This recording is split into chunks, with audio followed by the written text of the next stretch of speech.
You've been told a lie your whole life. That money equals freedom.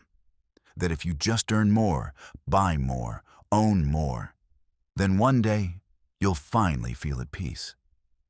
But look around.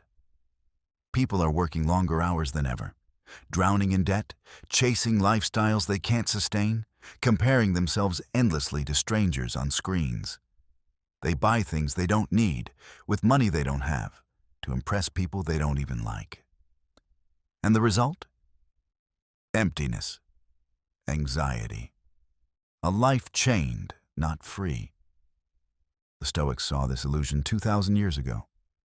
Seneca, one of the wealthiest men of Rome, wrote, "It is not the man who has too little, but the man who craves more, that is poor." He had everything: wealth, estates, influence. But he understood what few grasp even today. Money itself does not make you rich. Desire enslaves. Simplicity liberates. Think about it. How many purchases have you made that gave you a quick rush, but left you feeling nothing days later?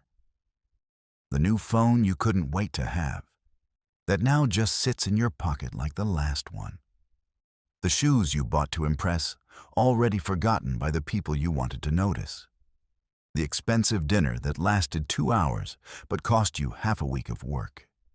Was it freedom or a cage disguised as pleasure? Marcus Aurelius, Emperor of Rome, had more wealth and power than we could even imagine. But in his private journal, he reminded himself to despise not death, but despise the fear of never having lived according to nature.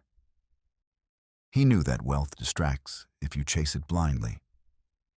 What good is gold if you trade your soul for it? What good is a palace if you never find peace inside it? Here's the truth the Stoics lived by. Money is a tool, not a master. If you let it control you, you will never have enough. If you control it, you can live in abundance, even with little.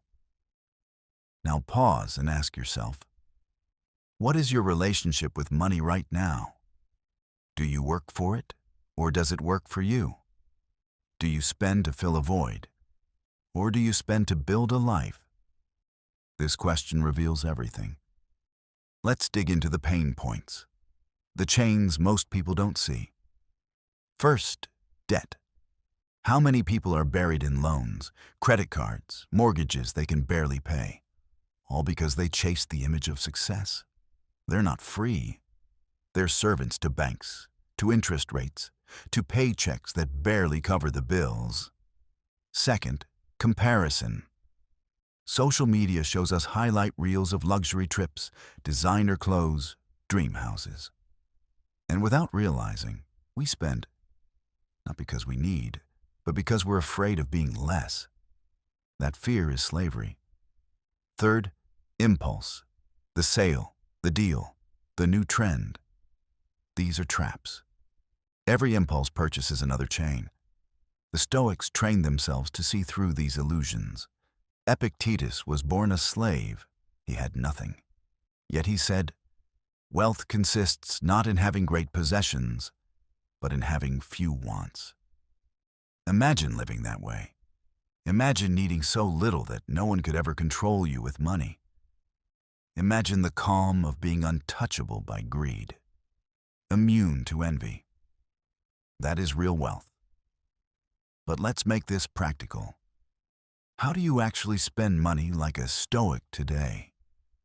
How do you live free in a world designed to keep you addicted to spending? The first principle is this: spend on what aligns with your values, not your vanity. Before every purchase, ask, will this make me better or just look better? If it makes you better, stronger, wiser, healthier, it's worth considering. If it only makes you look better in the eyes of others, pause. That pause is power. The second principle, buy experiences over things. Seneca said, "What fortune has made yours is not your own." Possessions can be lost, stolen, broken, but experiences, wisdom gained, skills learned, moments lived, become part of you. Which is more lasting, a luxury watch, or a trip with your loved ones where memories are etched forever? The third principle, embrace voluntary simplicity. The Stoics practiced poverty on purpose. They would eat plain food, wear simple clothes, even sleep on the ground. Why? To prove to themselves that they could live happily with less. You don't need to live in poverty, but you can strip away excess. Cancel the subscriptions you never use. Sell the clutter you don't need. Stop chasing the upgrade cycle. Freedom begins when you stop feeding endless desire. The fourth principle, value time over money. You can always earn more money. You can never earn more time. Yet so many trade their years for things they barely enjoy. They burn out chasing higher pay, only to waste the little free time they have shopping or scrolling. Marcus Aurelius wrote, "You could leave life right now. Let that determine what you do and say and think. What will matter more at the end of your life?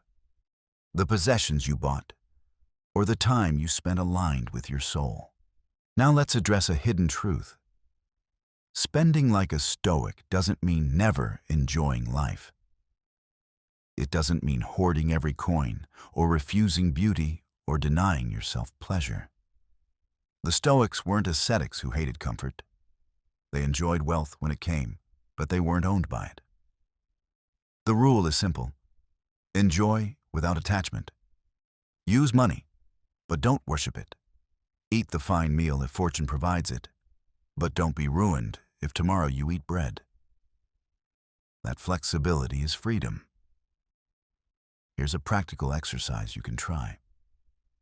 The next time you're about to buy something, ask yourself, if I lost this tomorrow, would my life truly be worse? If the answer is no, you don't need it. Another exercise. Track every expense for a week, then mark each as either essential or ego. You'll be shocked how much you spend to feed ego, and how little actually improves your life. Let's go deeper into the psychology. Why do we overspend? Because we confuse cost with value. We think the expensive option must be better. We think the newest gadget must bring happiness. But value is not price. It is utility and meaning. A $5 book that changes your life is worth infinitely more than a $500 designer shirt that nobody remembers. The Stoics also knew that wealth creates weakness if you cling to it. The more you have, the more you fear losing. That fear chains you. When you own less, you are harder to enslave. Seneca said, "Set aside a certain number of days during which you shall be content with the scantiest and cheapest fare. And then ask yourself, is this the condition that I feared?" By practicing simplicity, you strip fear from your life. Now let's imagine two lives. In the first, a person earns $200,000 a year, but spends $210,000. They live in luxury, but are buried in debt. They are stressed, anxious, and trapped. In the second, a person earns $50,000, but spends $30,000. They live simply, debt-free, with savings, with time. Who is richer? Not the one with the bigger paycheck, but the one with freedom. Midway through, I want to pause and tell you something important. If these Stoic lessons strike you, if you want to build not just wealth, but true freedom of mind, subscribe to this channel. Every week, we bring back wisdom that has lasted 2,000 years, because it still works today. Don't just chase money. Learn to master it. Now, let's return, because here's a paradox. Money can buy freedom, but only if you spend it wisely. If you use it to buy back your time, to invest in your health, to support your growth, to help others, you multiply your life. If you use it only for ego, you shrink your soul. Think of the billionaire who works 100 hours a week, chained to his empire, miserable, stressed, afraid of losing it all. Then think of the modest craftsman who works enough to live, spends evenings with family, walks in nature, reads, laughs, sleeps peacefully. Who is truly wealthy? The Stoics would say, the second. Because wealth is not what you have. It's what you can afford to live without. Let me give you a few timeless one-liners to carry with you. Money cannot make you rich. Only freedom from desire can. If you need much, you are poor. If you need little, you are rich. Time is the only true currency. Spend it wisely. Luxury is a poor substitute for peace. The more you own, the more owns you. Notice how each of these reverses modern thinking. Society teaches you to measure success by wealth. The Stoics teach you to measure it by freedom. Which scale will you live by? And here's the ultimate rule of Stoic spending. Live in such a way that no loss of money can ruin you. If fortune takes it all, you remain unbroken, because your wealth was never in the bank. It was in your mind, your virtues, your ability to live aligned with nature. So here's my challenge to you. This week, choose one area of your life to simplify. Cancel one unnecessary expense. Resist one impulse purchase. Redirect that money to something that truly builds you, a book, a course, an experience, or simply savings. Feel the strength that comes from mastery. Because the goal is not to be rich in things, but to be rich in freedom. And when you stop wasting money chasing status, you start living the life others only dream of. Seneca wrote, "It is not the man who has too little, but the man who craves more that is poor." Remember that. Desire is the real poverty. Contentment is the real fortune. So stop wasting. Start living. Spend money like a Stoic, and you will discover the wealth that no thief can steal, no market can crash, no fortune can destroy, the wealth of a free soul. If this message resonates with you, share it with someone who needs it. And subscribe, because together we are building a new kind of wealth, the kind that lasts. Because in the end, money is only paper, but freedom, that is priceless.